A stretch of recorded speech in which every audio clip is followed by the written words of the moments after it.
Well, welcome back, listeners. I'm Sam, and with me, as always, is my co-host. I'm Lindsay. Hello. And this is the Back to Backlog podcast. Cue theme song.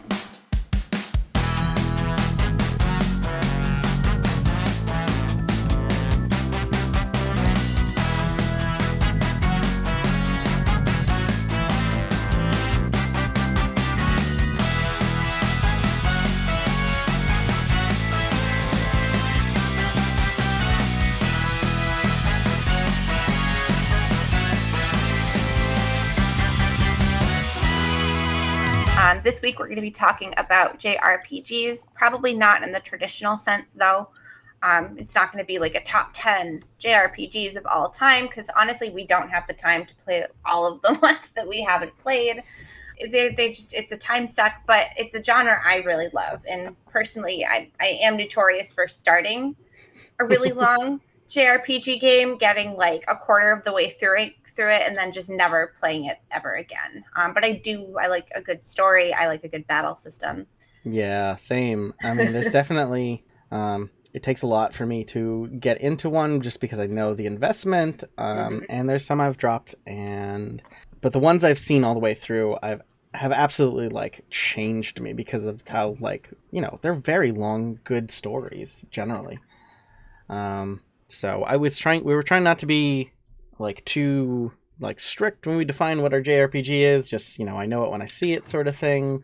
Especially, I think maybe like years and years ago, I would have been like, oh, that's an action RPG. That's not a JRPG. But like, that's also where the genre is heading generally. So It's weird. It would be weird to rule that out. Like it all has to be turned. Well, no, there's been a lot of innovation in the space the past couple decades. So when I think of a JRPG, I think of like a really immersive story, beautiful artwork, good soundtrack, just kind of the full package. Very like the art's almost like ethereal. Yeah. And almost. I think part of the difference between like a Western RPG and a JRPG to me is more in the like, with a Western RPG, you're like creating yourself in the game. Like you are there's usually a custom create a character, like you get to name yourself, and like you can often, they let you pick your name in JRPGs for a while there, but it was like absolutely silly to do so because then you'd never be able to talk with other people about the characters, right? So you kind of just had to leave the character names default anyway, just to have a semblance of what was going on with discussion. But really, they're telling you a story about, a set group of characters. They're telling you a set story, and you are playing it out and experiencing it. So I think that's generally the big difference to me. I think so too. Yeah. And not that Western RPGs, because I aren't pretty or anything like that, but I think like when I think JRPG, it's just very, and not even necessarily fantasy, but just very like soft. Yeah. Now it's fair to say that like Western RPGs generally tend to focus on like complex systems and like, and like, maybe like, oh, your choices matter and there's a billion choices and like here's some customizations, and that's interesting. But JRPGs tend to sink their money into looks and sound a lot. Yeah, for sure. Yeah. So what have we been up to in the sort of interim time? I know we had our Steam Deck episode to tide us over. That'll be out very soon. Yeah. Well, I guess by the time they're listening to this, it will have already been out for a while. Yeah. But, well, so you turned me onto a Kickstarter that I backed. That I forgot to back. Called Axolotl. Like axolotl with an AK. And it looks, it's a twin stick shooter. It looks a lot to me like Nuclear Throne type of game, or like a Enter the Gungeon sort of game. Yeah. I can't decide if it's going to be like Enter the Gungeon or if it's going to be more of like a top-down ARPG. Gotcha. Or kind of like a Diablo. Yeah. I can't decide. So, but we'll see. I do plan on purchasing it when it comes out because I love axolotls. Yeah, they look wicked cute, and it looked really interesting. Looked really good. So I'm curious. So yeah, Well, and you don't then have to feel bad about shooting another axolotl because, you know, if you shoot an arm off, it's just going to grow back. love it. I love it. Yeah. So, in the interest of working on this episode, you were able to get your PS2 and PS3 back and hooked up, Yes. right? Yeah. Yeah. I had to buy a part of the uh, Oh, the plug. power adapter, right? Yeah, the power adapter for the PS2, and then I had to travel to my parents' house, which isn't very far away, to get my PS3 because my dad was borrowing it. Accidentally stole one of his Madden games because I didn't realize it was still in the system. So Oh, I mean, I got to give it back. I'm not going to play it, but he doesn't have a system to play it on. So right. I think that's probably going to be his Christmas gift is some kind of video game system. Heck yeah. And then, yeah, I had a moment of getting something a system back myself because I was a little haphazard with my play date. It was in my pocket and I was doing a lot, and I didn't end up even playing it that day, but the screen got busted and had that sort of like spilled ink look that LCDs can get, and I was absolutely heartbroken, and I was mad at myself. And to be fair, my like protective case is like in like order group 5, so like I won't have a protective case for like a year. So I really should be a lot more careful. Thankfully, their replacement program was pretty good. I didn't have to pay for the whole system. I like paid like half. Could you fit a screen protector on, like cut one down to size or something? I mean, maybe. I don't think that it wasn't a scratching problem. It was like definitely like a pressure problem. Like something had like hit it too much. Like it wouldn't be like a screen protector. It'd be like a bump case. You know what I mean? Gotcha. I'd have to like mold and 3D print like a TPU case for it. I'm an agent of chaos and destruction, so I have to get like protective cases and screen protectors for absolutely everything I own. I mean, a couple of weeks ago, I dropped my Switch and it landed on a like the top of a cast iron teapot. Oh my gosh. Yeah, I had and to. The Switch is fine. The screen protector was not, but that screen would, because it like cracked the screen protector pretty good. Yeah, I had to like my Steam Deck on the right side, like the seam was like open, and I was like, oh geez, I'm clamp that back together.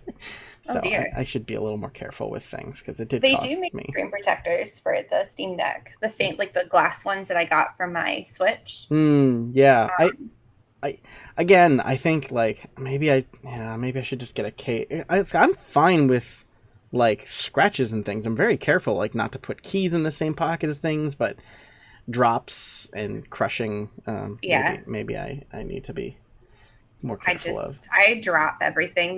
It's amazing my phone still works for the amount of times I've like accidentally thrown it across the room, or just like heated it and just like Wiimote style. My poor boyfriend he'll see me just in action sometimes, and he's like, I knew you were clumsy before we started dating, but like I didn't know it was this bad. This is like start of a YA novel bad. It is. It really is. Like he'd be like, "Where'd you get that bruise?" I'm like, "I don't know. I must have run into something." He's like, "How do you not remember what you ran into? It looks like that hurt." I'm like, "I don't know. It just happened." Oh, that happens to me too. Oh yeah. Running into walls because they're in the way. Yeah. So yes, I 100%ed Sonic Origins that came out and was so it's a good collection. It's a bunch of good games running on like the best engine built for them, but there's a few very weird glaring like bugs and issues that like I'm fine with because I knew they were coming and I kind of dodged around them, but like they need to clean it up. It's a really good collection. It's not like what the community imagined it would be, because you can imagine a lot, right? But it's a good collection. It's a really good collection.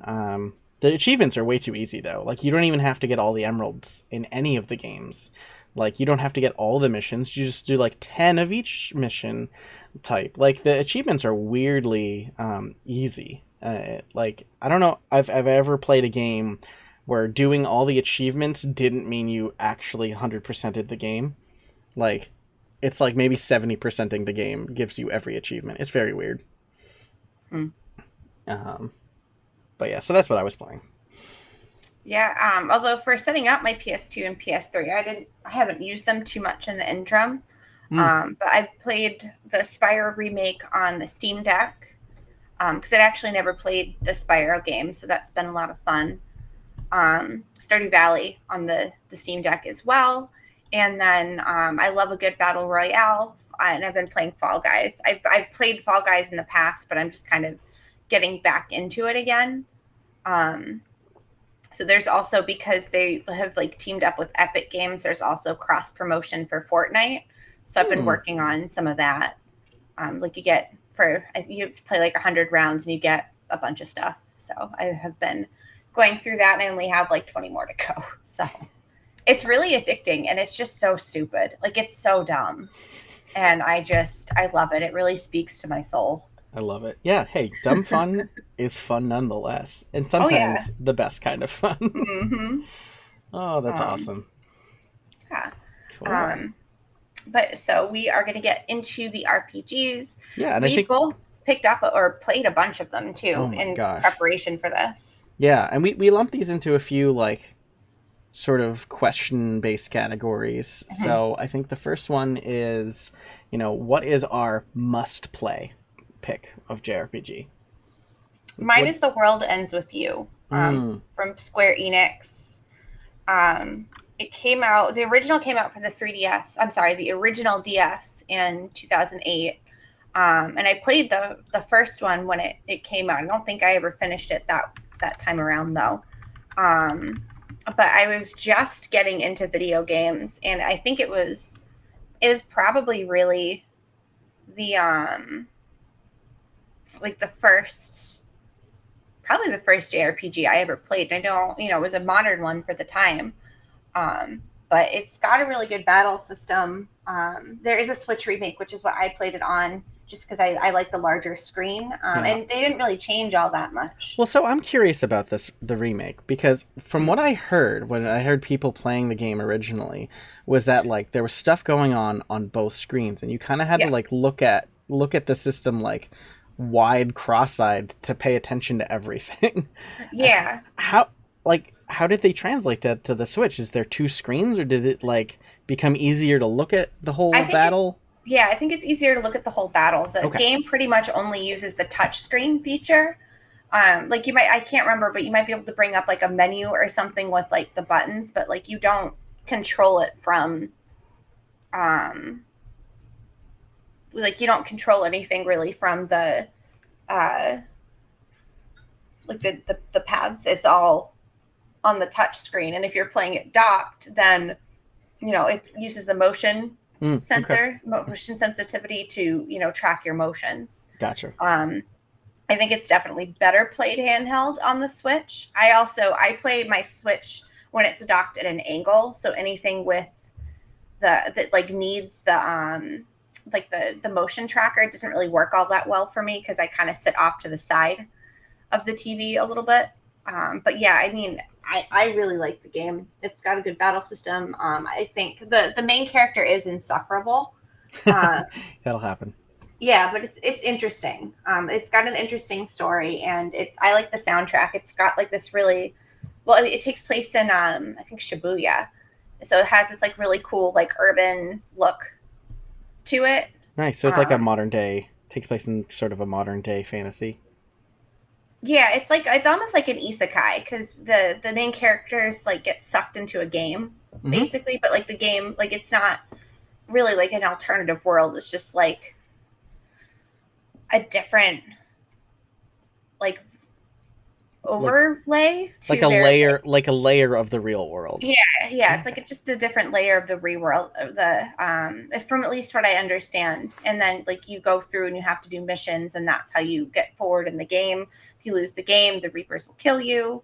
Um, so it's a really interesting story. It's not really a typical isekai, but it's really fun, and I just there's some puzzles to figure out, people you have to talk to, or you read their thoughts. All of the different abilities are based on pins. like Okay. little pins. So it kind of goes along Yeah. with that like urban like fashion feel of like, especially for the time too. Like I know I owned a ton of those little like cheap button pins. Yeah. Get it like Hot Topic in 2008. Okay. Kind of like a Harajuku Psychonauts. Yeah. Yeah, exactly. Yeah, kind of. Yeah. Oh, that's wicked So cool. yeah, it was a lot of fun. What is yours? Okay, I have to lay down here and say Persona 5 is absolutely my must play pick. If anyone wants to get into JRPGs, play JRPGs, already loves the genre and hasn't checked it out, that is my absolute all time favorite. I think I really like Personas 3 and 4. I played them both on handheld systems. So, and they did just announce like that those three games, three portable, four golden, and five, the royal version, I believe, are getting ported to like everything. So there won't be any excuse soon. Um, and I think so. I loved three. It didn't do a great job of explaining its systems. I played four, really enjoyed it because it was a big deal in the Vita scene to have that game because the colors were gorgeous on that OLED screen. I went Oh back, yeah. played three, and having understood the systems because four teaches you how to play it much better, I went back and I beat three. Five, I think, does an even better job of explaining its game systems and evolving them. And I think it might be my favorite of all time for turn-based battle systems. Like I can't imagine a turn-based battle system that would work better than it does. It's got like a rock paper scissors Pokemon esque. It's got a very Pokemon esque battle system, right? You collect personas, which are sort of demons that you've incorporated into yourself, and they're an aspect of your psyche and yada yada. Jungian psychology stuff is huge in the series. And there's types. There's like tarot types, like elemental tarot types. And so, like, this creature is weak against these lightning attacks, so you use those. And then if you weaken all of the enemies, then you can do like a big pile, like, pig pile attack. And if you're like significantly over leveled above the enemy you're about to face, like the game doesn't even transition to the battle screen. It just is like you won, which Murder only complete. happened to me once in one. It only happened to me in one area because there's a general dungeon you can just kind of do between missions, and like there's an exploit where you can give like the death the monster that represents death, you can give him a cold and kill him instantly and get like a ton of experience points. It's totally cheap. It's totally cheating. But the next area I went through, I basically like had way over leveled and I got to skip a lot of fights because of that. But Nice. I really do think that it's one of the best battle systems I've ever played. And on top of that, the story is it's a very typical JRPG of like it's a modern day story of like kids and how The they're story not is excellent.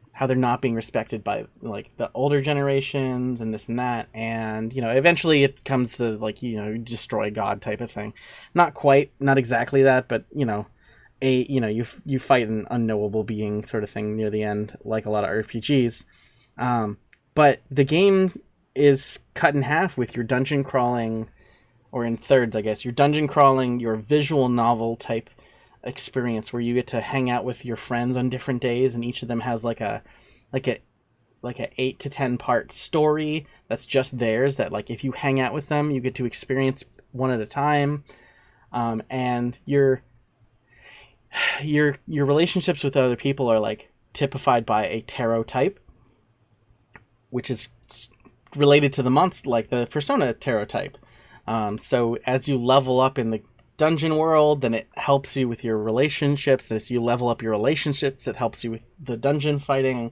It's very synergistic. And then on top of that, you can do things that just improve the character themselves. Like you can study and you can like go to the batting cages, and it's really interesting. And I think the other thing that's really big about the fifth game, it continues the tradition of amazing soundtracks. With this crazy Yeah. like jazz fusion soundtrack.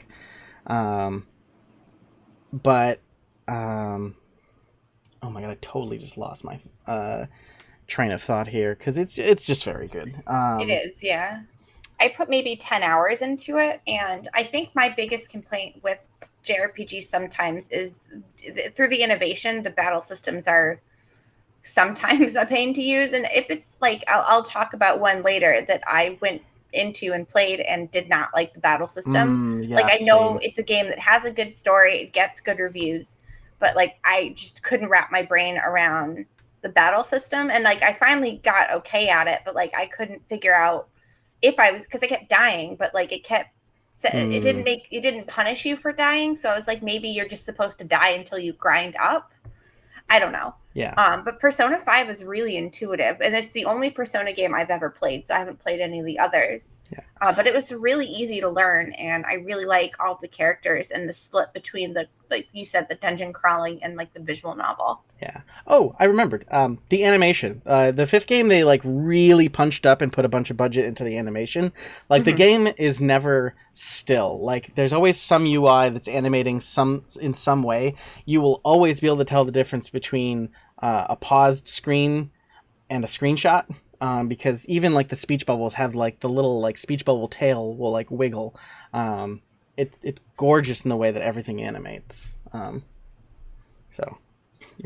Yeah, I'm glad that you've played at least a little bit of Persona 5. I really like the series a lot, and I'm glad that it's going to become way more accessible soon. So yeah, I think that's what stopped me from playing the others, is it's not super accessible. Yeah, and like I know emulation is a thing, and sure. we've even talked about it, but I generally prefer play things like originally how they were intended to play. Yeah, absolutely.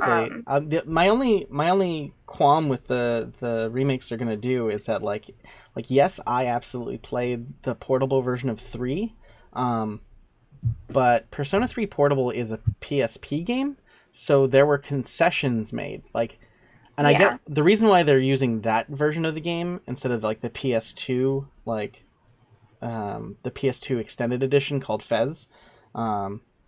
Is because they added like a female main character route, and they added a bunch of other little like quality of life improvements to the PSP one that are amazing. But like when you're exploring the town, it'll be like a bunch of like static pictures and a cursor. Like the dungeons will be 3D roaming, but like the world will be static menus. So that's my only issue with them using. I do wish. And, I'd rather them release it than not release it until, I did wish that they would have, like, sort of combined the versions and, like, had an Ultimate Master edition of the game that had, like, the 3D world and the editions from Portable. Yeah, but then they couldn't charge each game individually. It'd have to be part of a set. Yeah. So, I totally get it. I totally understand. So, yeah. Okay. Whew, getting all my persona like excitement. Just get it all out there now. Because we're gonna talk about the other big tentpole of JRPGs, Final Fantasy from Square Enix. So I want to know, what was your favorite Final Fantasy game? It's 7. Yeah, definitely 7. That's an amazing choice. I haven't played all of the Final Fantasy games. I've played 1, 13, Lightning Returns, and the Final Fantasy 14, the MMO, the newer MMO. Yeah. I don't, because there's 2. Yep. So I'm not really well versed, but I did play, 7 is, the story is just so good. Like, and I'm all for eco-terrorism, which is really what Final Fantasy 7 boils down to. I mean, and it's funny because we were just, my boyfriend's super, like, it's his favorite game of all time. So he's, really well versed in the lore, but a lot better than I am. And when we were with our friends this past weekend, talking about like the pros and cons of the remake. Because it's not really a remake; it's more of a sequel. It's like a alternate universe retelling where the characters are aware of what happened originally. Yeah, and it's really interesting because I didn't play any of the PSP games. I did see the movie, What was it? Advent Children. Yeah, it was a Yeah. sequel. Mm-hmm. Yeah. And yeah, I know that they've just announced that they're remaking the PSP game, Yeah, which I'm excited for. which is the prequel. You play as Zack, right? Yeah, there's two. They're remaking the Crisis Core and Dirge of Cerberus, I think, is the other one. Oh, they're making Dirge of Cerberus because that's that's like the I third person shooter, right? I think I haven't verified this. Yeah. It's just I like, watched a friend play it once. It was like you play as Vincent. I own it for the PS2, and I have played it. I don't remember. I have no memory of it, but I know. Yeah. Like when I was looking through my games, I saw it. 10 and 10-2 are something I've always meant to play, and I think one of these days I'm just going to go through the series and play from start to finish. Because they're also accessible right now. Yeah, with the Pixel remakes. Mm-hmm, and especially like I own an original copy of the PS1 version of Final Fantasy VII. I bought it, I don't know, probably 2013, 2014. Yeah, you can pop that in your PlayStation 3 and just like go. Mm-hmm. I do own a PlayStation 1 too. Oh, cool. One as well. But and I think I even played it on the PS1 because I'm like that. No, it's such a good like. It is. It's still translated really well to. No. I got it for a song, by the way. Actually, the guy was selling on eBay like 2 versions of it, like one of the black disc versions and one of the other ones, but they were incomplete. Like one was missing one, like disc 1, the other was missing 3. So I have like a copy and a half of it. Yeah. But I guess they saw that as some sort of inconvenience. So I got it for like half the price of what they were going for. That's like crazy. I saw it and I was like, purchase immediately. Like, I'm not going to sleep on this. Heck yeah.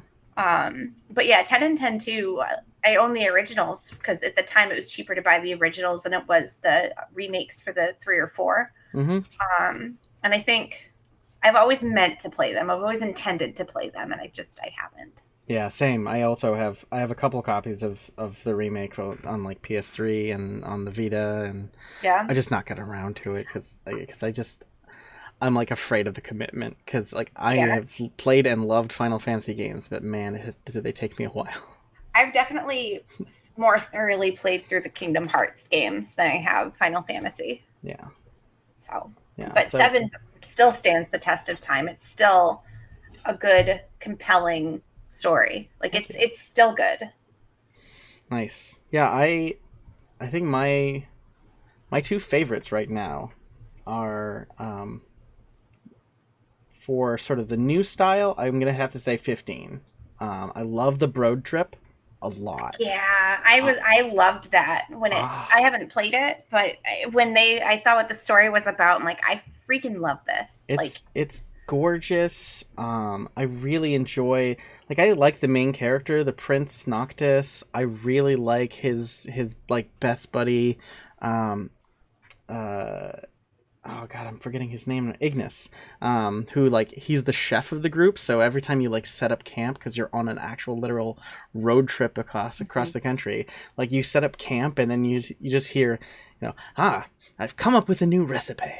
And he goes and cooks you up a nice meal, and it's just, you get to love the characters, Gladys is okay, he's the typical meathead, and Prompto is like the gun-toting twink of the group, and I just love them all so much.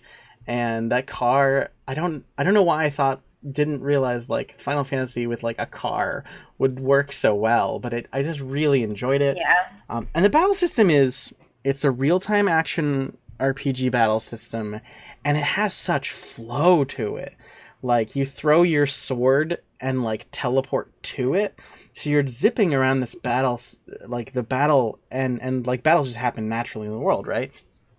And then every once in a while, like, your partners are like, hey, I have advantage, let's get them together. And, like, you press the QuickTime button to, like, start the special attack with your buddy, and then you're trying to pace, like, oh, should I get in close? And oh no, I should back off a little bit because the guys in Magitech armor are gonna totally kick my butt.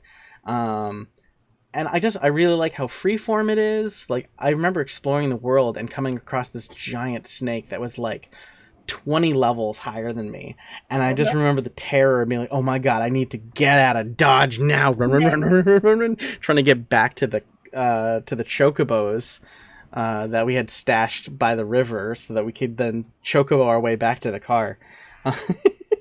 I mean, it was so funny.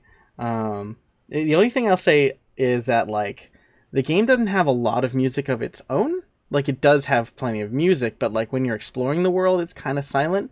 And what you're meant to do is, like, hop in the car and turn on the radio and play music that you've unlocked from other Final Fantasy games on the radio, which is kind of neat. I like it, but I do wish it had, like, a couple of, like, strong melody bangers of its own. Yeah. And then the game, like, has a few chapters. It opens up. You do a whole bunch of, like, bounty hunting monsters and this and that. And then you're like, I think I'll progress the story a little bit. And then, like, I did, like, 50 hours of just exploring the world without progressing the story. And then the story wraps up in, like 10 hours once you decide to, like, go again. And I know a lot of people who've played it have had, like, a similar experience to me, where they're like, I didn't realize the story was going to, like, suddenly wrap up so quick after I decided to stop messing around. Like, messing around is the big part of the game. Like, go to the chocobo ranch and, like, find the little chocobo egg to hatch it, and, like, I don't know, just going around is amazing. And I also like the fact that accurate for a road trip. Yeah, I also like the fact that it's a bit shorter. They took the usual, like, 100 hours and they cut off, like, 4 or 5, like, 10-hour chunks of it and put them into, like, the meaty DLCs that you can buy. Like, and each DLC is, like, revolving around one character to delve into their story a little bit more. So you can kind of piecemeal decide how much more of the story you want. I will say, though, that, like, when I got to the ending, I was like, well, I got to the ending. I'm not going to go back. I tried to play the episode Prompto a little bit, because it looked really cool, but really haven't delved into the DLCs, because once you get to the ending, it's done. I think it really resonated with me quite a bit. And then if you want, like, a traditional, like, JRPG Final Fantasy, I think 9 is probably one of my favorites. I think 9 is the one I would always recommend, because it's probably one of the easier Final Fantasy games. It's a lot easier to finish, and, like, there's no, like, remembering how to play it, because all the characters just play menu based. There's no, like, crazy additions to the formula. Like, it was trying to be super traditional, because it was, like, the last, I don't know, it came after 8, 7, and 8, which did, like, more futuristic games, and it was trying to intentionally be a classic throwback traditional game, and it ended up being really charming. I really liked 9. It took me, like, a year and a half playing it on and off on my Vita to really... It was the first Final Fantasy I ever beat, because, I just stuck with it. It is a longer game, but I think it was worth it. So I really liked 9 quite a bit. Did you ever play the... this isn't obviously a main game, but the Theater Rhythm games? I didn't play the Future Rhythm games. No, those were really good. Yeah, those were very good. I hear people really like them. I played the because I never was huge onto 3DS DS games, but I did play, because I was a big PSP guy. I played Dissidia Final Fantasy. Yep. Which was an amazing fighting game. I really liked how they translated all the Final Fantasy characters into 3D and gave them voice acting, and then, like, the fight system was this crazy, like, floaty anime fighting system that really worked for me. So I liked that quite a bit. Very nice. Awesome. Yeah, Final Fantasy is an amazing franchise. I really like the sort of anthology nature of it, where every story is new but familiar. Yeah. Well, and they don't necessarily connect unless they're, like, a direct sequel or supposed to. Right, yeah. Which is nice, because there's so many of them, so you can jump in literally wherever you want and not have to worry, for the most part, about, like, what am I missing? Yeah. Yeah, I dig that a lot. Cool. And then on to one of my favorite things in this world, Pokemon. Heck yeah. Developed by Game Freak. I think now Game Freak and Nintendo, and they like have a joint partnership with the Pokemon company, but it's still developed by basically Game Freak, who were originally a gaming magazine that the guys just decided to stop critiquing things and get their own hand at trying to make a game, and they just knocked it out of the freaking park. They sure did. They knocked it out of the park on a system that was like kind of already old, and like people were looking to replace the Game Boy, and it was like the best thing on the Game Boy. And I've never seen a game that ended up on a platform so late in that platform's life and then defining that platform like Pokemon did for the original Game Boy. It's crazy.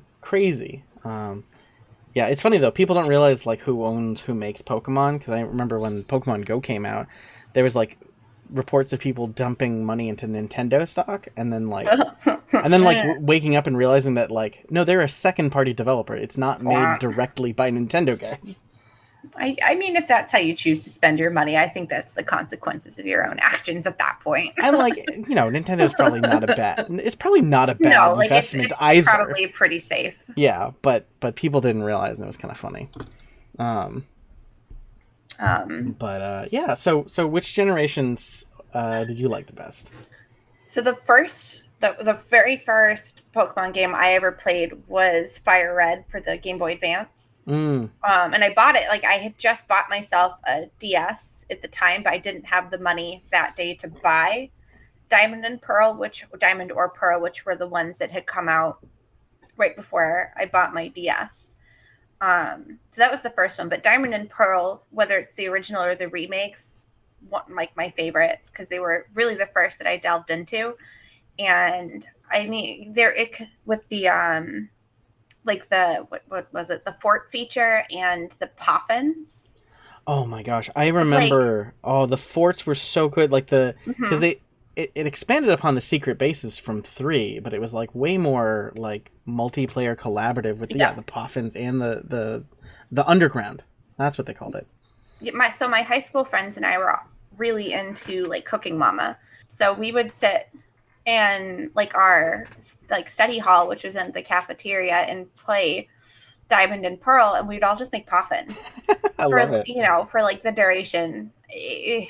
So I have a lot of really good memories attached to Diamond and Pearl, but I think they're also just great games. Then super legit. They're really good. I think that it's definitely one of my favorites, and I also because some of them, like I like the remakes for what were the other set of remakes for Gold and Silver for the Hark, Gold and Soul Silver. They were really difficult. Really?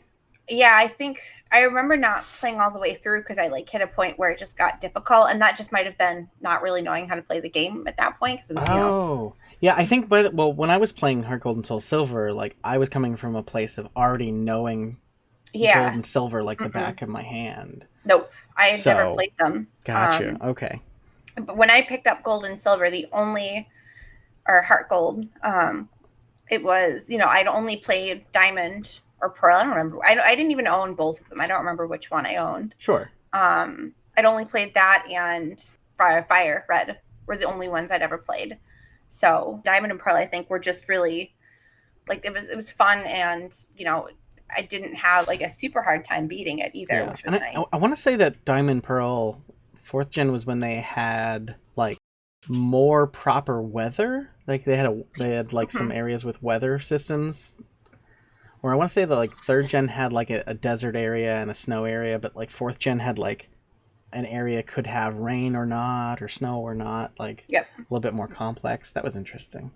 You could also grow berries. I don't know if that was the first game that did it, but I had fun with it. Yeah, no, I think they had been doing that since 2nd gen. Good to know. Yeah. I guess I'll say my brother and I, when we got Game Boys, we got I got red and he got blue. So like those were fantastic. But I think my heart is with 2nd gen. I love the older style games. I love that they have like a feeling of mystery that's like partly because of art style and like, it's not black and white anymore, but it's still like sort of lower res. And maybe that's to do with it, but also I think the games just their themes were a little bit more about mystery. There was not a lot of Pokemon games out yet, so it still had that tinge of like, there's a whole bunch we don't know. I remember like the anime revealing second gen Pokemon slowly was like a huge deal. And yeah, they added things like the different Pokemon, different Pokeballs, and they added day and night, and like the first game's theme was science, right?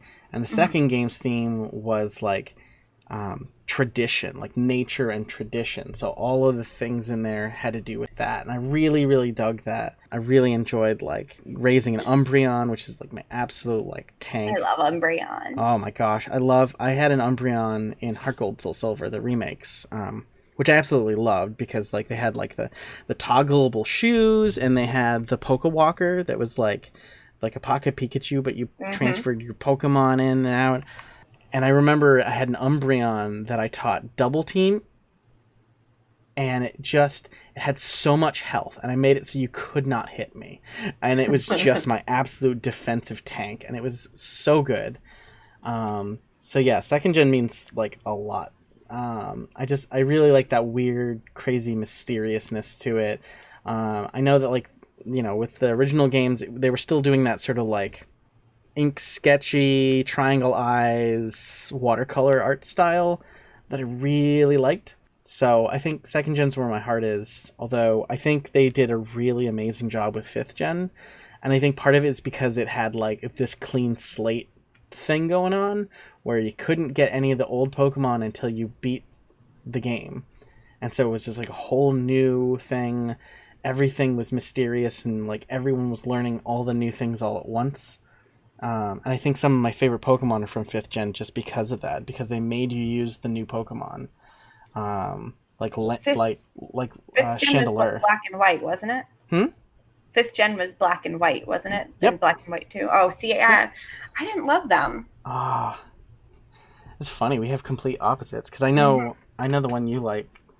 The next one you're going to talk about, I absolutely bounced off of.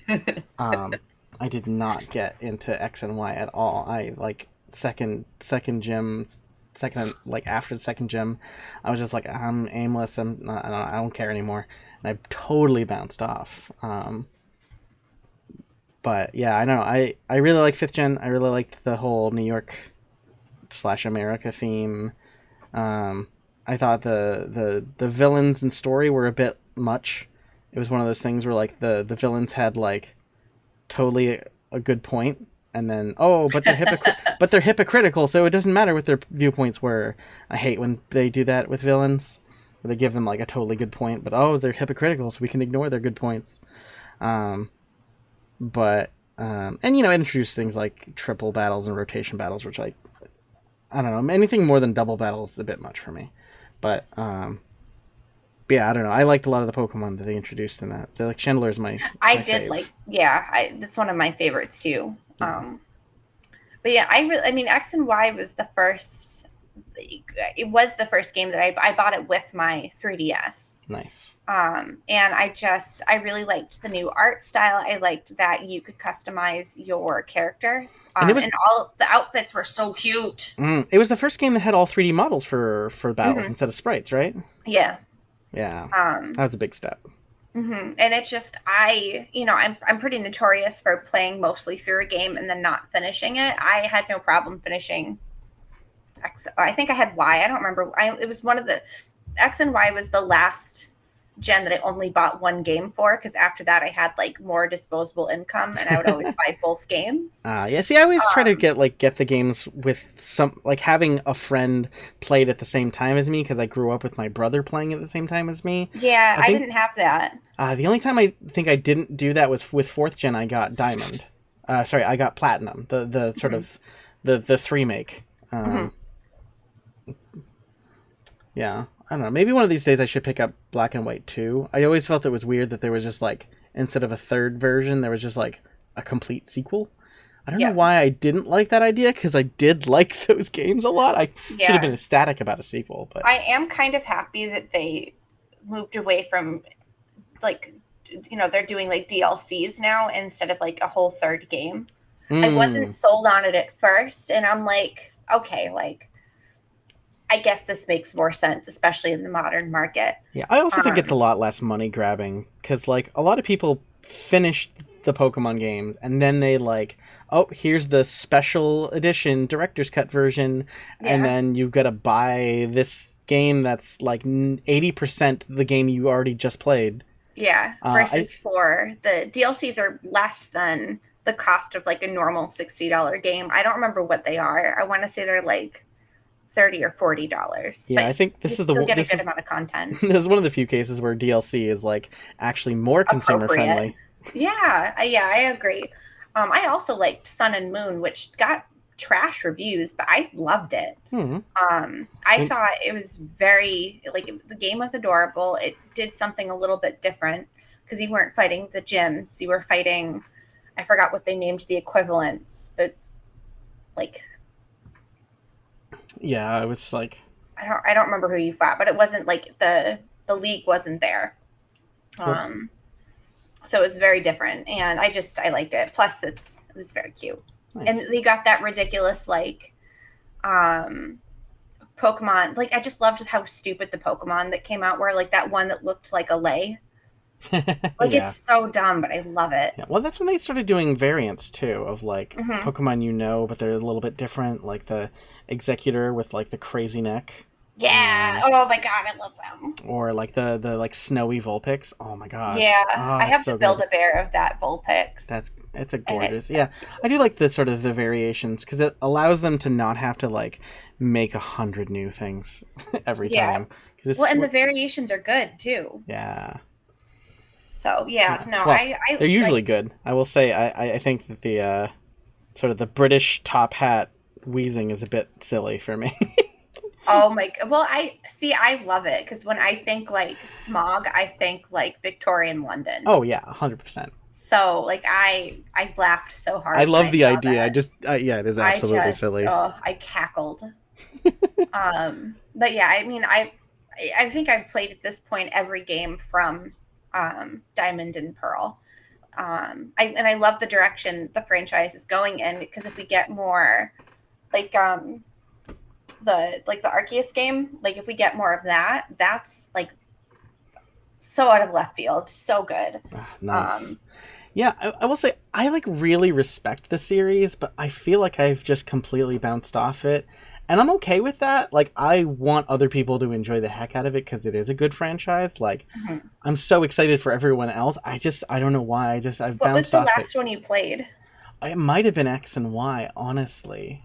They've done a lot since then. Yeah, I think it's just like the last time I owned a current Nintendo console, and I Yeah, have that's like probably it no too. inclination to pick one up. But like, I also feel like I personally replaced it with like the Persona franchise, which is very similar, but like way more like it's way more darkly adult, where it's because of the like tarot types and like Yeah. murder themes and yada yada. Not that I don't think that everyone shouldn't enjoy Pokemon because it's totally friendly for Oh yeah. everybody. Like I don't think that it's exclusively kid thing. No, and I definitely agree with that. Yeah. Yeah, I think there's even like Sword and Shield. I thoroughly enjoyed Sword and Shield. The only one I didn't like was Let's Go Eevee, Yeah. and because it was kind of like Pokemon Go, but like because you didn't like you threw the Pokeballs. Yeah, it was a weirdly Um, watered down version of Gen 1, but I do think that it was cute. It was I adorable. I think what people enjoyed about that was that you could play it co-op. I think I it's a good gateway for kids, especially. Yeah, I think it was the like, playing Sonic 2 with your little brother playing Tails sort of situation Yeah. with the co-op gameplay. So I think Yeah. it had its niche. Yeah, I think it did too. Like I don't think they're bad games. I wasn't that interested in them. Yeah. But yeah, I mean, I've always owned Nintendo. Yeah. I haven't always owned their like TV Home. consoles, Yeah. but I mean, ever since the DS, no, before that, the Game Boy SP, I've always owned whatever like the most modern handheld is. Yeah, fair. I love handheld. Oh yeah, and like Um, I had a Game Boy. Game Boy Color was probably the first gaming system other than a computer that I had, and it knocked it out of the Yeah. park with how fun all those games were, and Pokemon was at the forefront of that, absolutely. Hmm. So like, yeah, they are always rocking it with their handheld systems, um, especially Yep. with the Switch now. That just I love prints my money. Switch. It It does, prints, but it's so good. yeah, Like I love it. I love it. I love my Switch. nice, cool. Well, I guess we'll move away from Pokemon a little bit, Hmm. and what? So we were gonna look at underrated picks. So Hmm. what's this? What's a RPG that you think is a bit underrated that you want people to take another look at? There is a theme with me and the handhelds because it's Bravely Default. Heck yeah. Um, And I gotta just interject here. Like handheld, like I was saying with Final Fantasy IX, like handhelds are an amazing way to play oh, of JRPGs because course, yeah, it's like curling up with a book. it And there's is. so much story and it takes so long that it's the perfect way to play. So I I totally think get where you're coming from. the other thing too is the price point for Mm, handhelds is usually less than like I know I owned like I bought myself with my own money a DS Lite because I think at the time they were $130 for which when I bought I think I was 17. yeah. Yeah, I was 17 because I had just started working at GameStop when I bought it.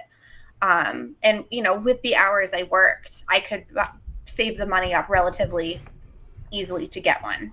Versus if I had wanted, I think the PS3 had just come out at that time. Those were astronomical. Like Oh, there I was no remember. way Oh that god. my high school butt was going to be able to afford that or a 360.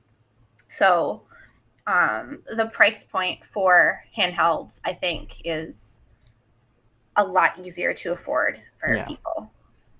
Um, but yeah, so Bravely Default, um, I'm actually gonna check because there's a one that just came out for the Switch, but I know for a fact that I thought it was a Square Enix game because yeah, so it is Square Enix, um, and a couple of other. But the reason I know it's Square Enix is because it was originally supposed to be I don't remember which Final Fantasy uh, sequel, but it didn't end up being that. It became its own game.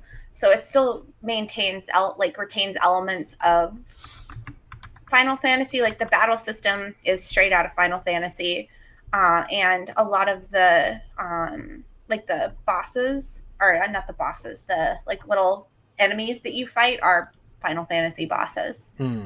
Um, Yeah, it feels a lot like a Final Fantasy IV. They had that chibi remake yeah, for the PSP. Um, yeah, it feels a lot like that because the characters are very chibi, but like the game is beautiful. yeah. Oh my god, Um, I'm looking at screenshots right now, and it's it's got so like pretty. such a, like a not painterly, but like sketchbook illustration with Yeah, it like looks deep like very shadows. watercolor, very illustrative. Yeah, it's gorgeous. Which is what drew me towards it because I hadn't really played too many like long RPGs before I picked Bravely Default up, and it was one of the first ish games I bought for my when it came out. I bought for my 3DS, and I mean like I put probably about 80 hours into it, and I didn't finish it Nice. because I went back and looked at my save file. I'm like, how much time did I spend on this? And it was like 80 Oh hours. my gosh, yeah. But like each of like there's different jobs that the characters can learn, and obviously there's different like they can do different things based on whatever class you choose for them. Um, Okay, yeah. yeah, I know that like the job system is like a big thing in like some of the and earlier Final Fantasies. So yeah, yeah. I harkens. mean, a lot of the stuff is just yoinked out of Final Oh, Fantasy, sure, but sure, it sure. it doesn't feel it still feels fresh. Yeah. Um, well, I say that, but I hadn't played any of the previous ones, I No, guess. fair. But it felt, it didn't feel dated. It didn't feel like it was difficult to understand or go Yeah, it through. wasn't like playing a spreadsheet. No, it wasn't.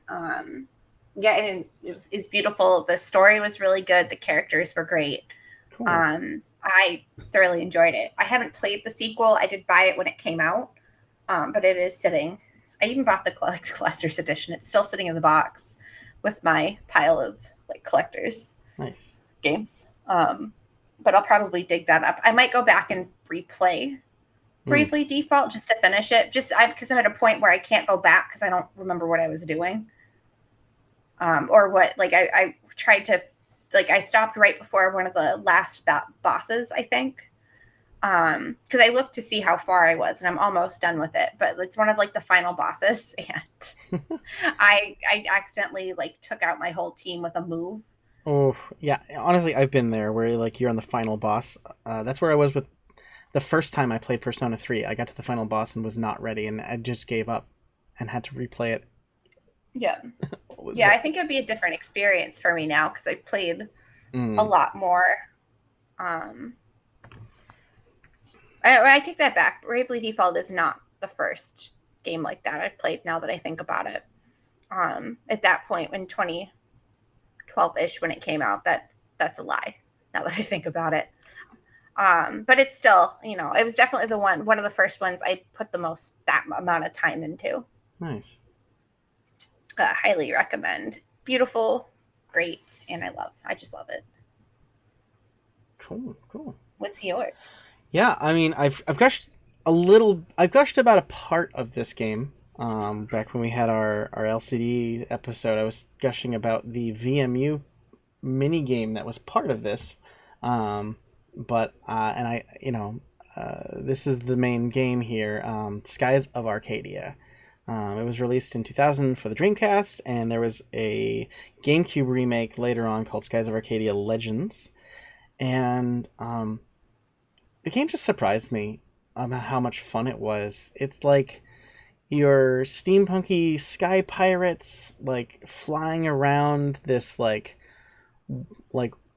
floating islands world in the sky, and your characters are so colorful and fun. They come from like town of pirates, and you're exploring the world, and like the world just feels uncharted, and like you're discovering these things for the first time. And one of the ways that it really nails that home is like there's a pirate town, and you can go to this information broker, and you can buy some information off him about interesting things around the world. But also, he wants you to sell him information. So you find interesting things in the world, and then you come back and you sell him that information about, oh, hey, there was this, like, cool, like, flying whale in this one quadrant of the map. It's like, oh, wow, thank you for your info. And, like, there's a few big bads, of course. One of them is, especially early on, is, like, there's this one country who just kind of wants to, like... they've decided to do the fascist thing and take over the whole world because then, the world will be at peace if we own it all. They're coming from the north, so you have to kind of fight back against them, and they have their own airships. And one of the things I really like is the game has two battle systems. There's one battle system for your airships fighting each other, where you kind of like map everything out 4 moves at a time. So you're like, okay, on this move... And, like, there's some sort of colored indication of what your enemy might do on each turn.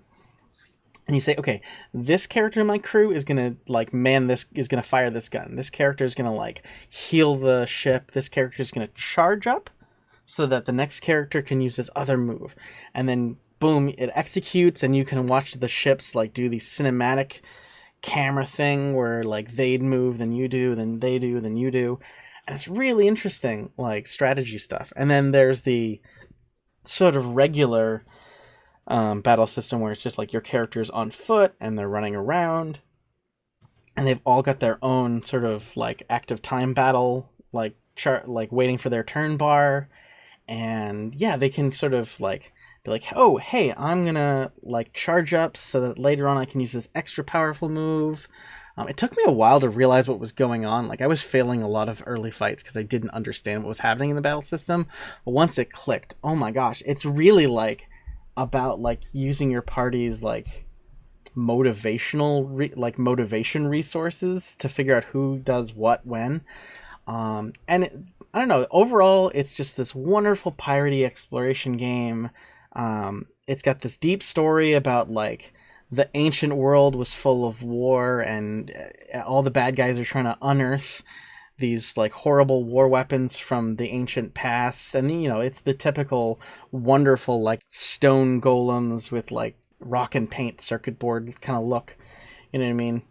I don't know. I really dug it. It's a really fun game. Like, despite all of the like serious themes, it manages just to be kind of like silly and fun, and colorful piratey, and I really dig it. I think Skies of Arcadia gets looked over just because of the platforms it's kind of stuck on.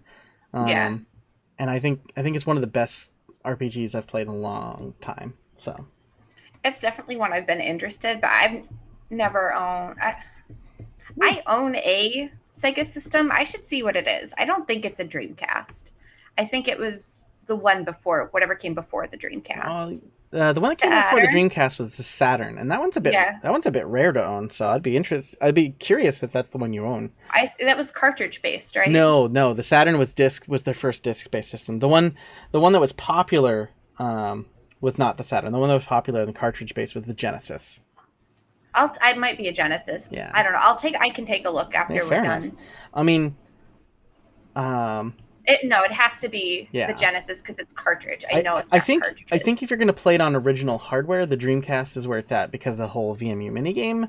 But I think if you're going to like emulate it or something, then the GameCube version is totally legit.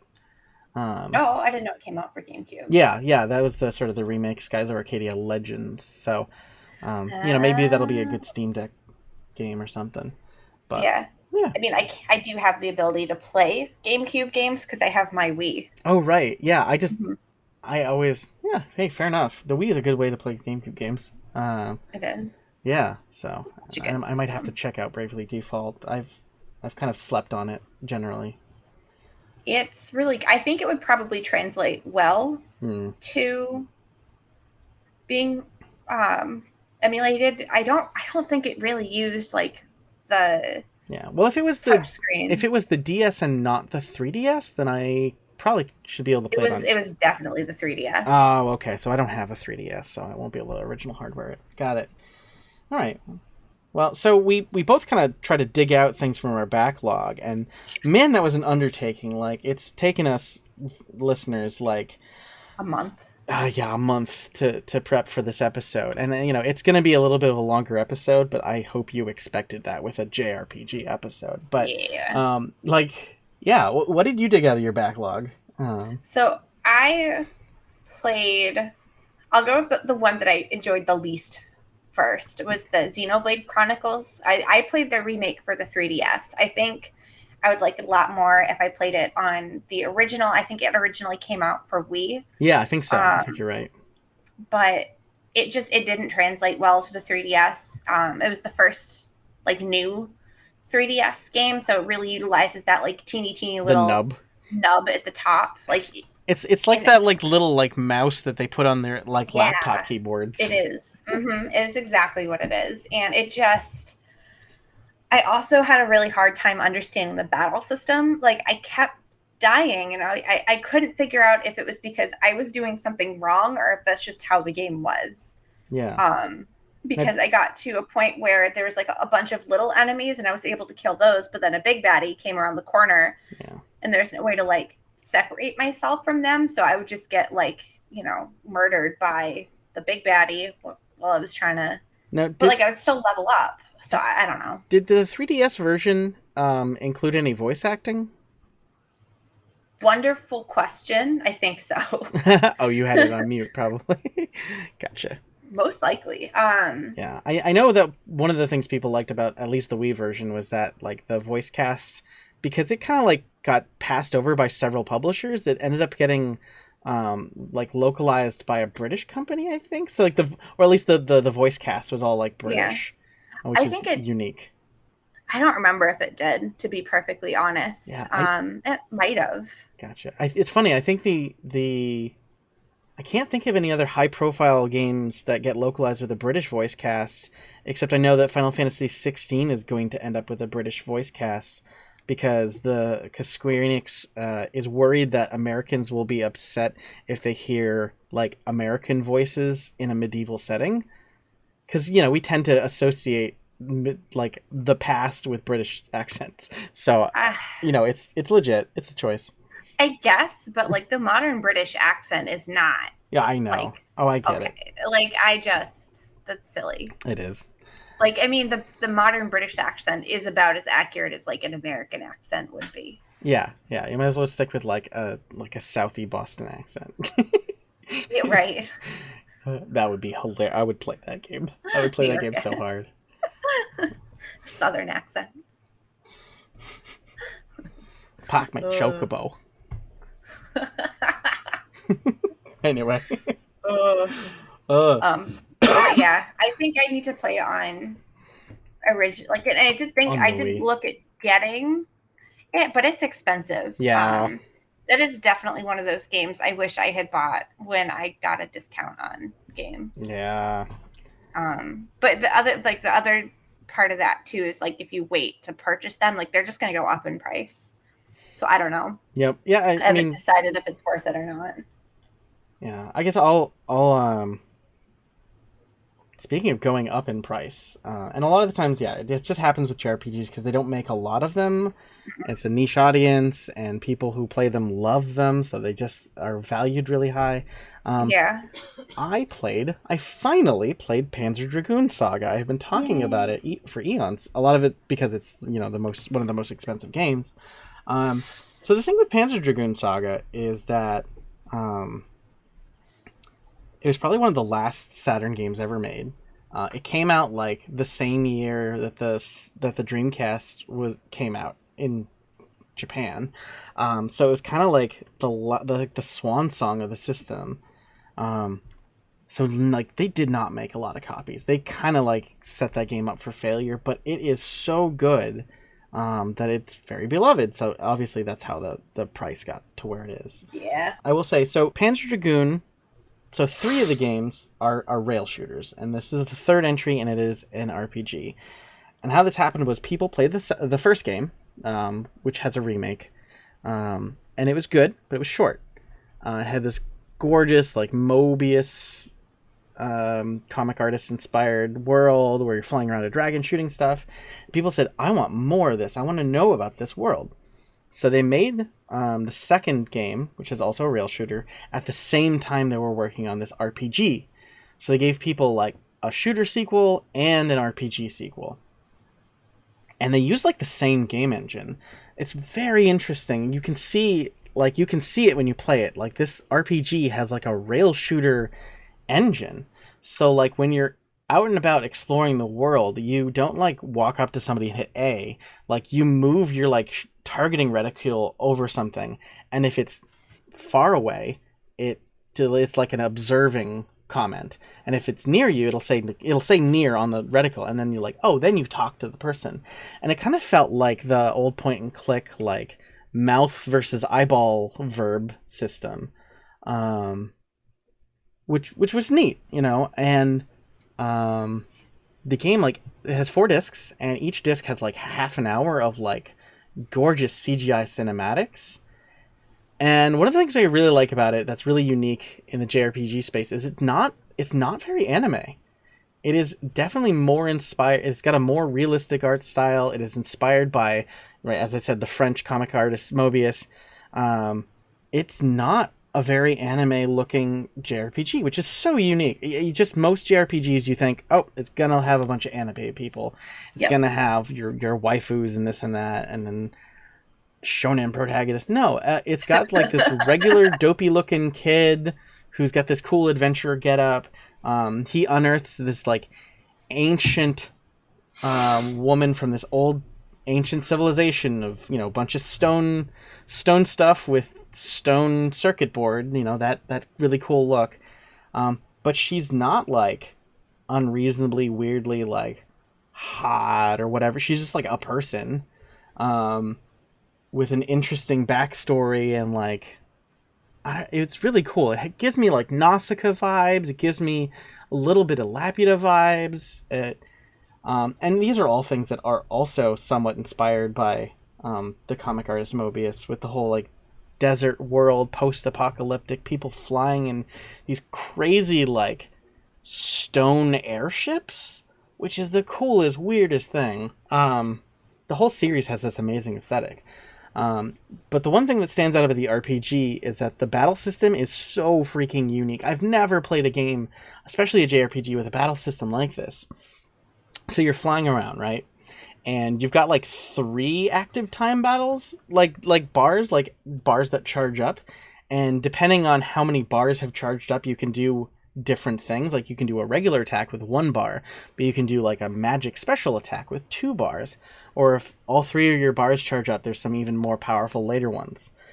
But the more interesting thing is that, like, there's a circle in the middle, and it shows you where your dragon is that you're riding, because all of the battles takes place while you're flying around on your dragon that, like, you found. Like, this ancient dragon has chosen you to be the one to help it take down the big bad.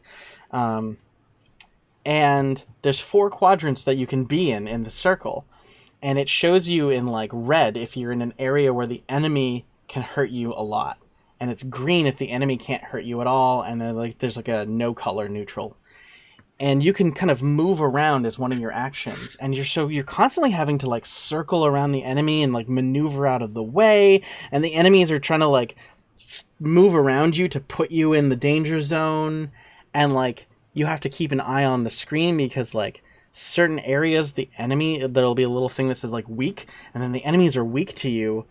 And then, like, sometimes it's like they're weak to you on the, like, they're weak when you're on the side of them. And sometimes it's like, oh no, they're weak when you're, like, in the danger zone. So you have to, like, strategically pick when to enter the danger zone to try and attack them first as quickly as possible before they hit you first.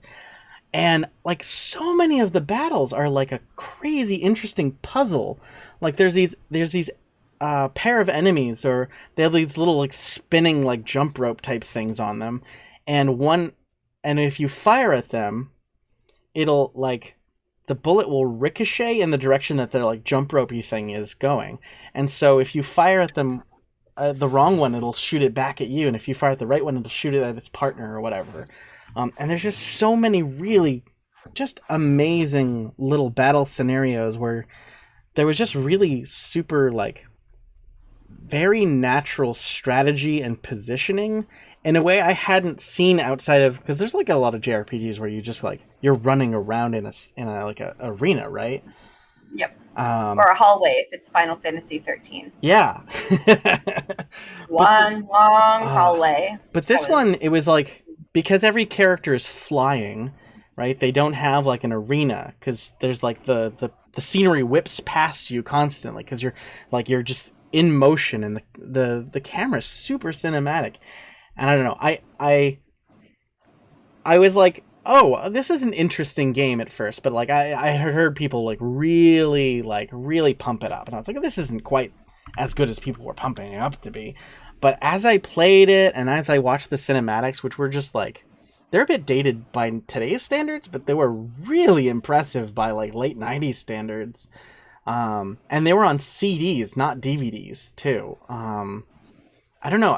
I'm very impressed by the game. It was really an interesting, beautiful story about, like, a world, like, trying to outgrow its past, having destroyed itself. Like, it's really good. I really liked it. I'm glad I stuck with it. I'm glad I finally checked it out. Panzer Dragoon Saga was wonderful. I just can't get over it. I don't know. It's always nice when you find something old that still, like, stands the test of time. Yeah. I played Chrono Trigger, and like, that came out in 2005, so 1995. I'm sorry, not 2005. So a couple years before Panzer, and, like, Chrono Trigger it's still a solid game. Like, the battle system is still, like, it doesn't feel dated. I played the remake for this on the Steam Deck, and, like, it still felt very modern, even though, the game is super old at this point. Now, the battle system, I've heard that it's, like, kind of action RPG-ish, but it doesn't feel like a Zelda. Like, it's still complex. Yeah, it's like it's kind of a mix of, I'm trying to remember if it was turn-based or what I did. I don't remember what I did. I remember liking it, but I don't remember what the... Totally fair. Now that I think about it. I meant to make a note of, like, what the battle system was for a lot of these. But, I mean, it still felt like it didn't feel like it was, like, weighty. And it was easy to do, which was nice. Like, the little things would, like, pop out at you from the woods or whatever. And you'd fight them, and you'd just kind of keep moving forward. It didn't feel. It's not like with Xenoblade where like it was just I couldn't figure it out. Yeah. This was pretty intuitive. It didn't feel clunky, and it was like immersive. Mm-hmm. For good things to say about it, I apparently don't remember what Well, it was. So I also know, like, while Panzer Dragoon Saga is like shockingly primitive 3D, like you look at it and you're like, wow, how did this this was like a state of the art 3D. This is absolutely shockingly primitive. I know that like Chrono Trigger is the complete opposite. It was the absolute height of the SNES like pixel style, right? Yeah. Well, and that might be what makes it feel, because that pixel style's back essentially for a lot of more modern games. A lot of RPGs are coming out in a pixel style now, from indie titles and things. So I think maybe that's why, because it's never really gone away. Yeah. That's probably why it still feels modern, just because it's it's classic. Chrono Trigger was one of the classic examples of that pixel RPG style. So I had another sort of like I had a disappointing experience with a couple of RPGs myself. Like you had with Xenoblade. I finally picked up Kingdom Hearts 2. I gotta say, and I don't know if it's just because I'm in a different point in my life, but I did not like it as much as Kingdom Hearts 1. And I've tried to talk to other people who've played the series to see if like that was like a common feeling, and I think it kind of is. It felt like going through the motions. The sort of the worlds were really flat and like empty, and I just like, I don't know what it was. I just didn't like having the start and stop of like walk a few feet, talk to a bunch of people, then we walk a few feet, then talk to a bunch of people, and it was like I never got a flow state going with that game, just because it keeps interrupting whatever you're doing with something else. I think the longest flow state I got was when I was doing the gummy ship, like the like Star Foxy levels, in between levels. I don't know why.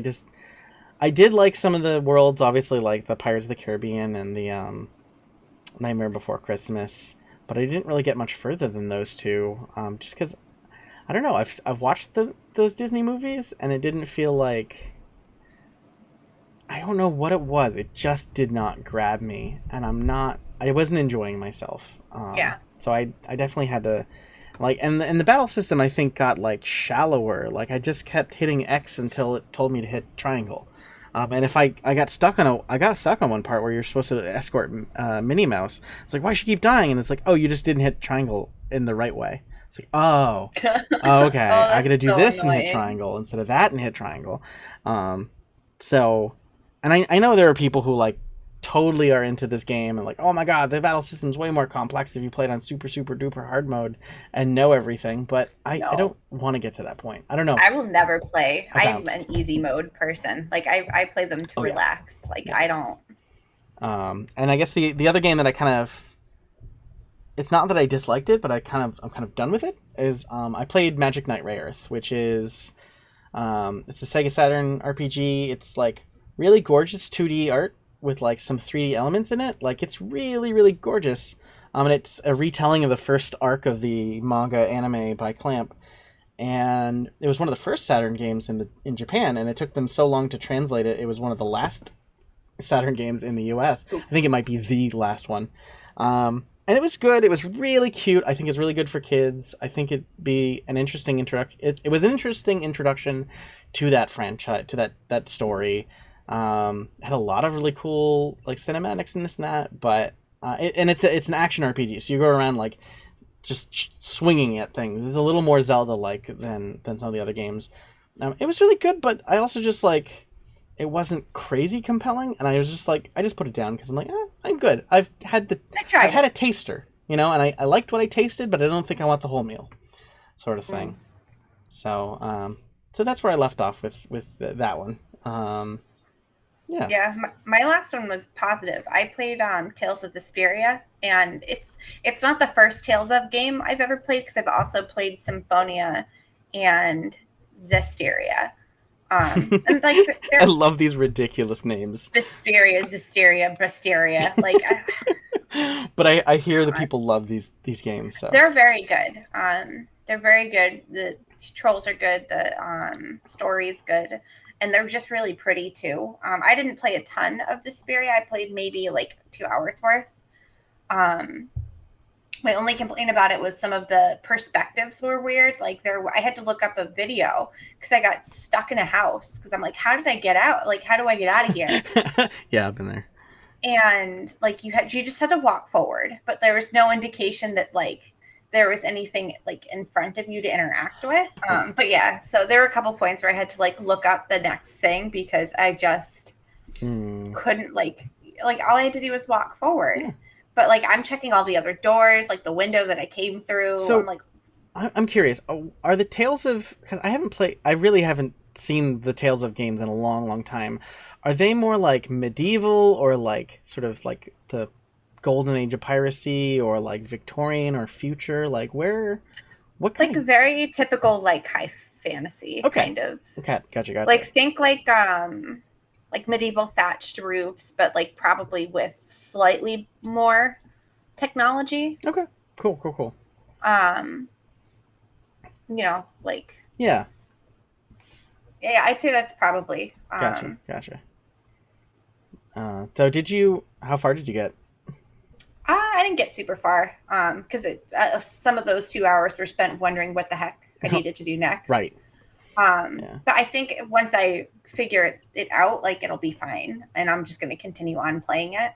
Because I didn't play all of Symphonia, but I think I finished Zisteria, if I remember, when it first came out.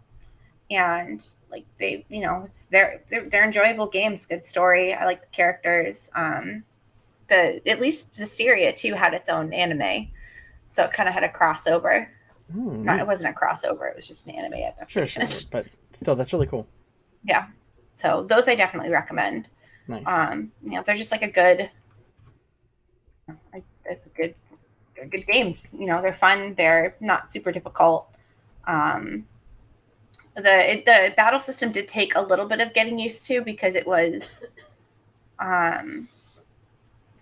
like it's not turn-based, but like I couldn't figure out that you had to like let something charge a little bit before you used it, and I just kept hitting the button, and I'm like, why can I only do this sometimes? Okay, yeah. So that's the one thing I did remember about the Tales games, is that they were the sort of running around in an arena and like waiting for your sort of active time battle meter to charge up before you can like act.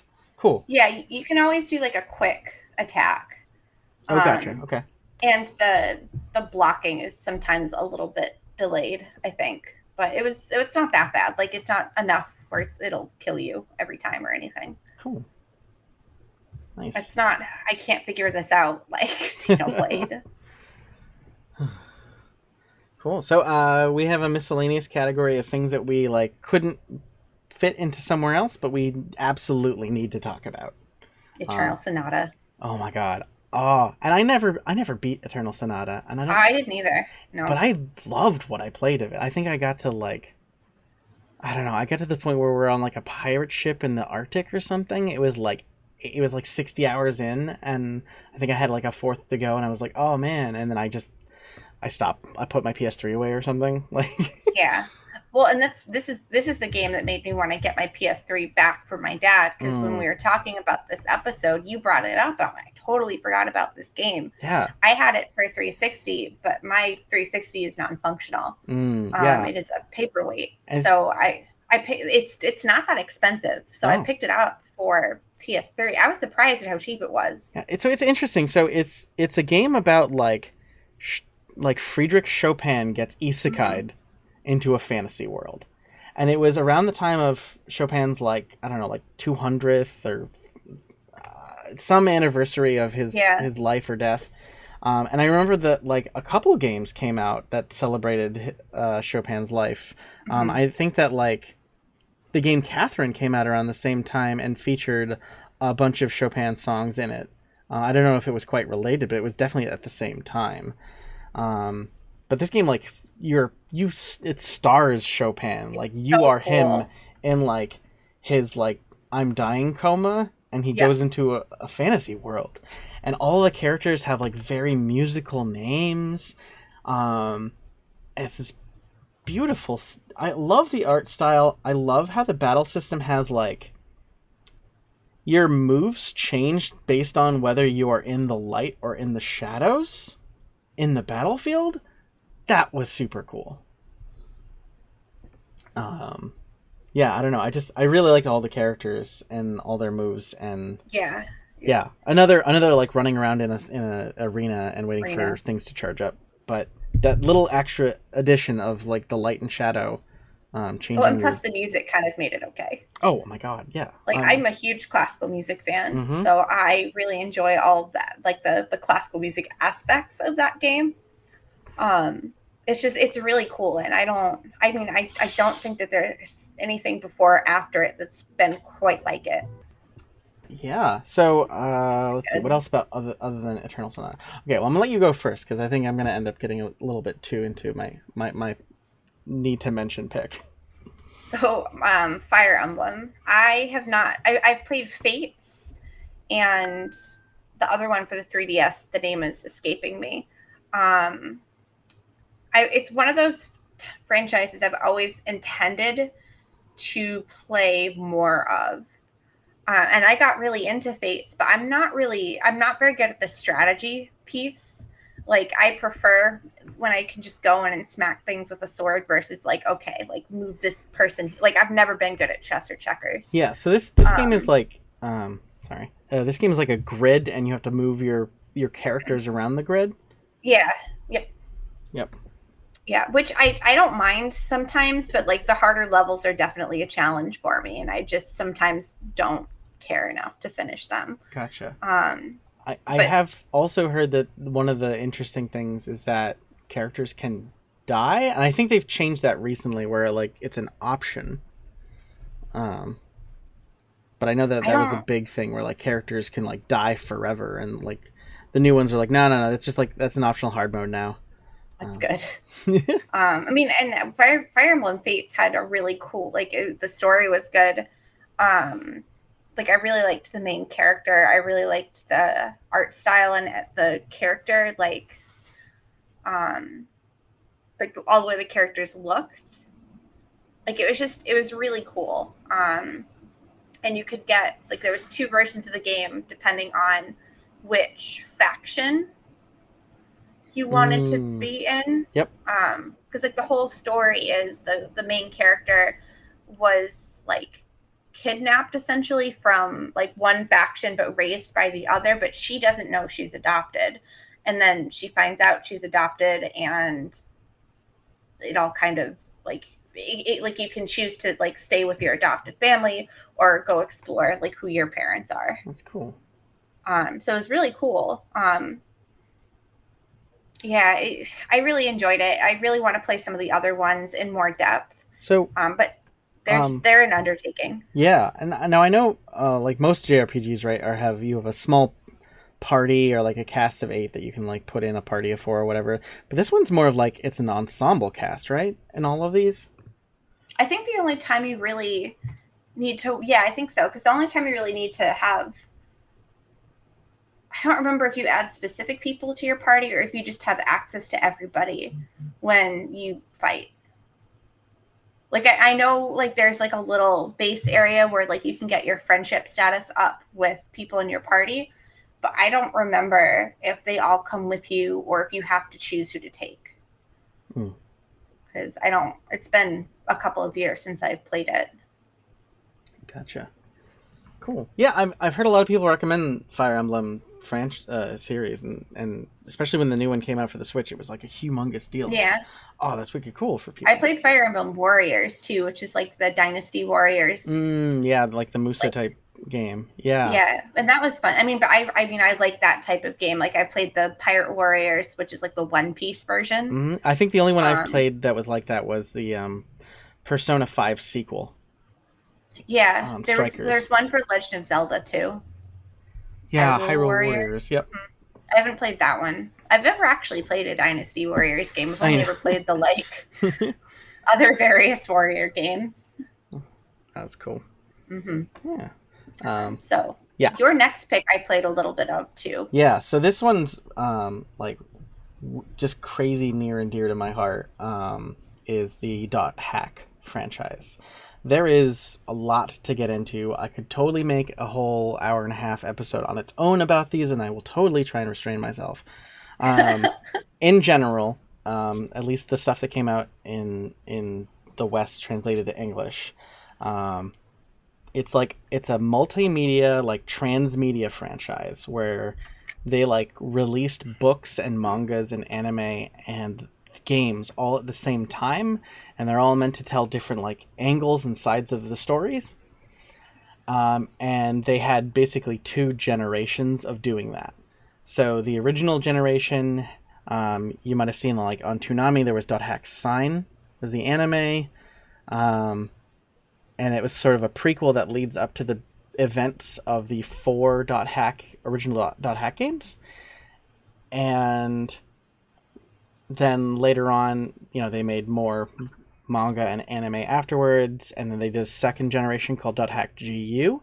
It has its own prequel anime called .hack Roots, and there's manga and books and yada yada, and there's 3 of those games, and they recently remade them, and they added a 4th sort of epilogue part onto the end of the remake, which was really wonderful to have after like 15 years or whatever, to have even more closure on the story, which is really cool. But in general, the games are about, it is a single player game about characters experiencing crazy events in an MMO that they are playing.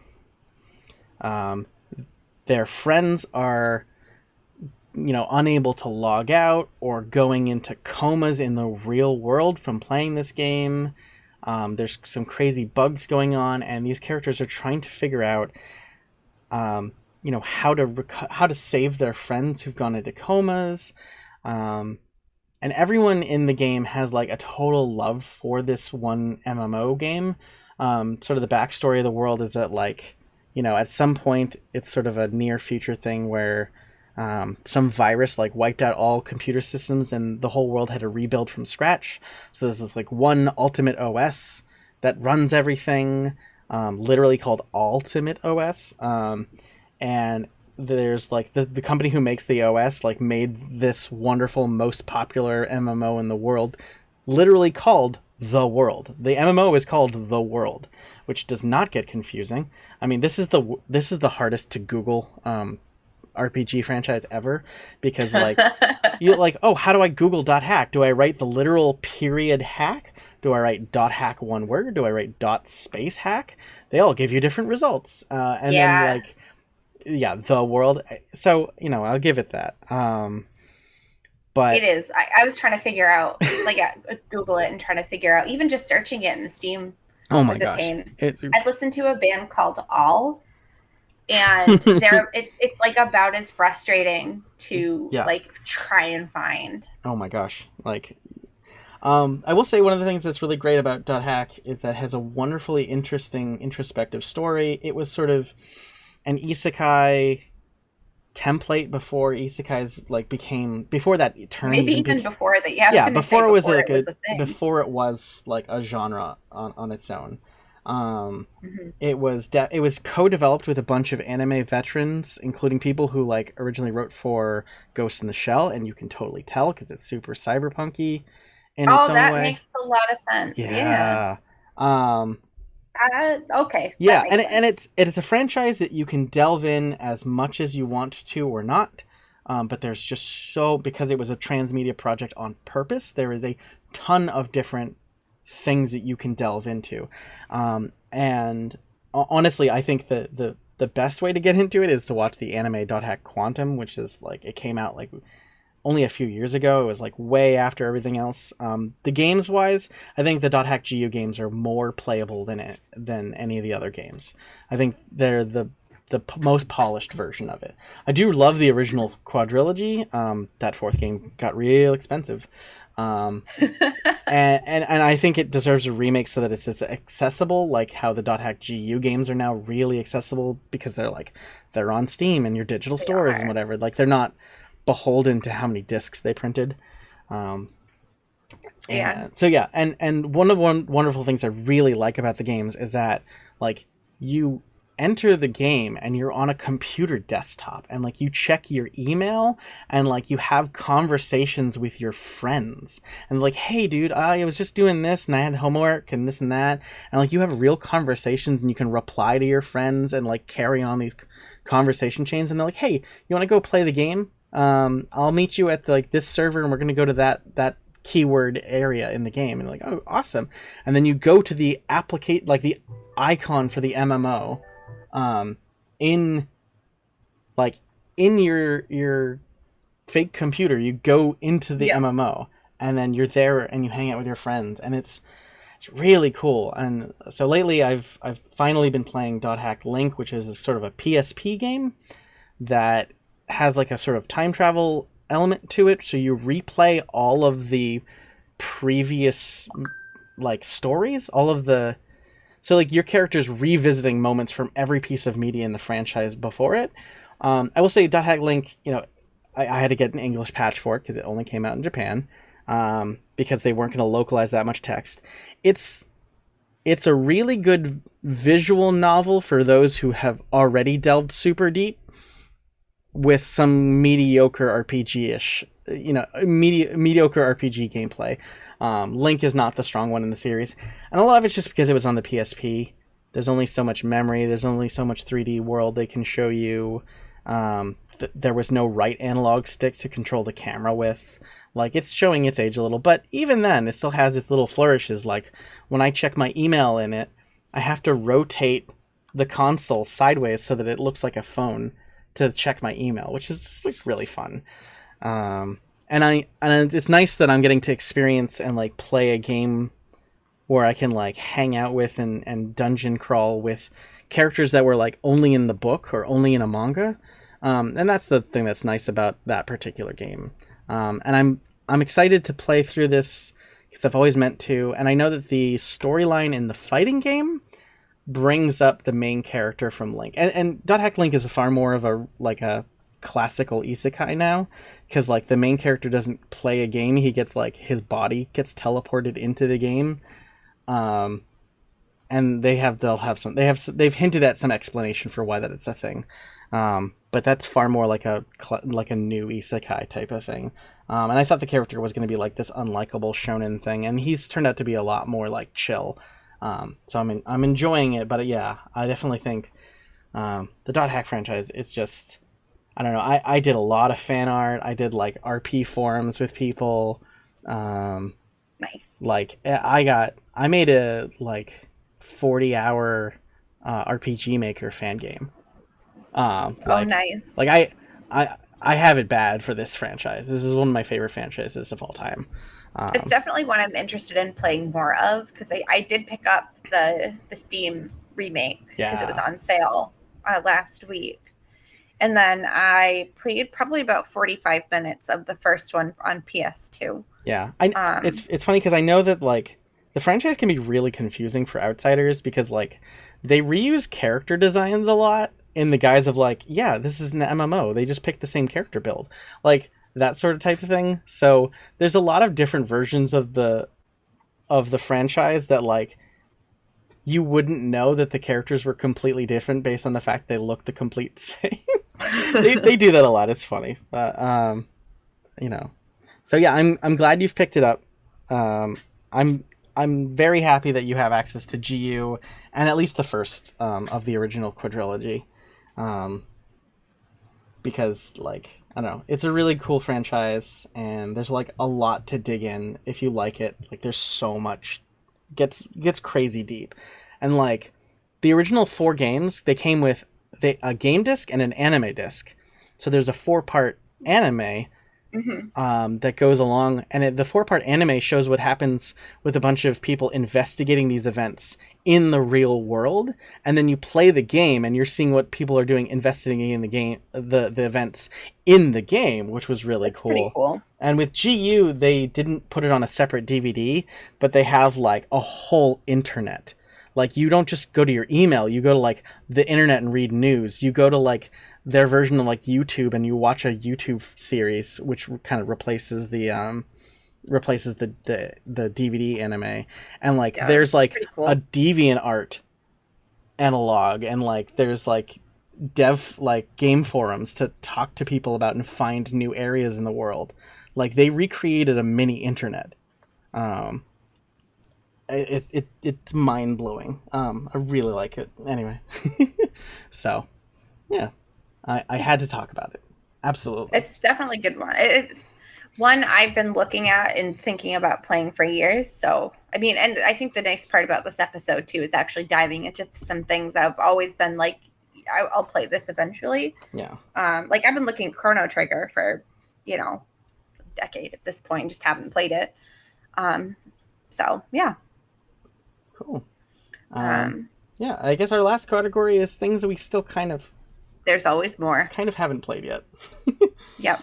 I want to play Fire Emblem Three Houses. I'm not going to purchase it until I get through some. I'm like setting a goal that I have to finish a couple of games before I buy anything else. Mm-hmm. Which I already failed at because I got a couple Steam sale games. Yeah, well, that's what the problem with the Steam sales is, isn't it? Yeah. Yeah, I think we both are interested in playing 10 and 10-2 and have a copy in some way. Yes. And that just neither of us has really dug in, but nope. I will play 10 at some point. Yeah. And then the Resonance of Fate is one. I actually own it. Yeah. I can't remember if I own it for Switch or PS4, but I own it for one or the other. Yeah, I picked up... So I had picked it up years ago on the PS3, and I bounced off of it. I couldn't figure out the dang tutorial.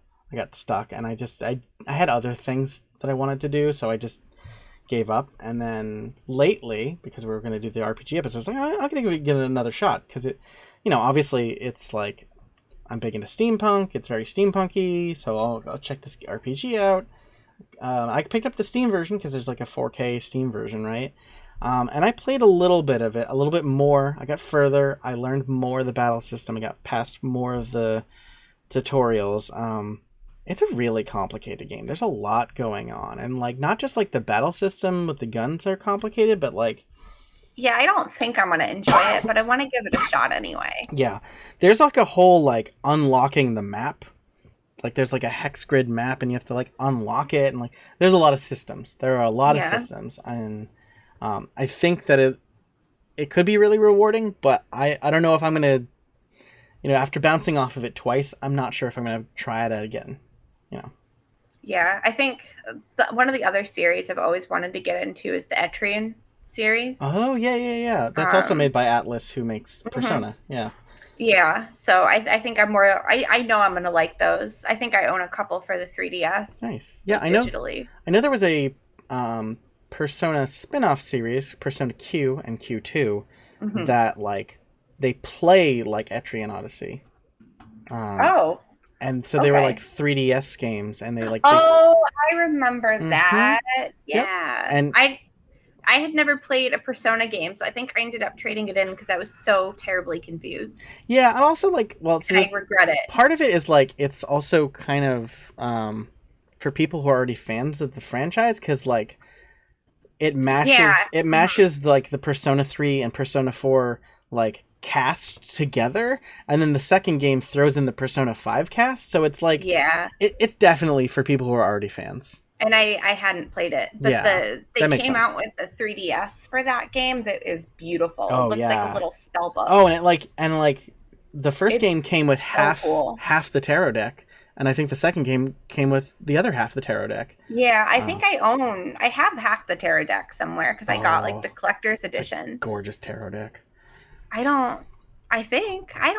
I threw the box away when I traded it in, but like I think I still have, like, I know I definitely have the 3DS case that it came with. Yeah.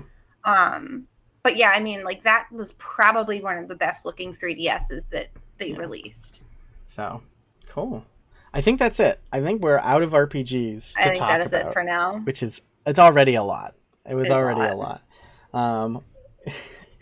So I think in the interim till the next episode, other than research, I'm gonna finish .hack Link, and then after playing 4 RPGs in a row, maybe not touch one for a while. Yeah, I don't think I'm gonna. And I think I'm gonna try and get back into the Playdate library, because I am way behind just because I didn't have it for a while and I wasn't feeling good for a bit. So I think I'm going to try and like play a bunch of these bite-sized games and just explore that library that I've Relax. not really been checking out. So, Yeah. but I definitely want to finish .hack Link first because it's going to take me a while. It's nice big.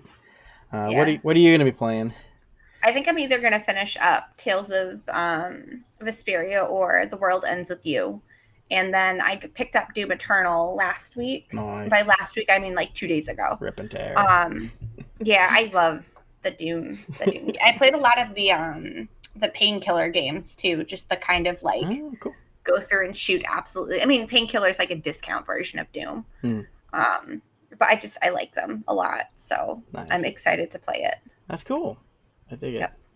Mm-hmm. Awesome. Well, I think that wraps it up. Yeah. Thank you, listeners, for, sticking it in for the long haul, saving your progress halfway through, coming back, remembering all the mechanics and finishing up this grand adventure with us. It's the hardest part. I have the short-term memory of a goldfish. Yeah, thank goodness modern RPGs have added the sort of journal and where you were last. Yeah, I would be lost without that. That's why I like the remakes of a lot of games better because they've added that. Oh my and gosh. For my brain, I like that better. Yeah. Whew. Well. Awesome. Well, thank you so much for joining us and for listening in. Until next time, we have a good one. Bye.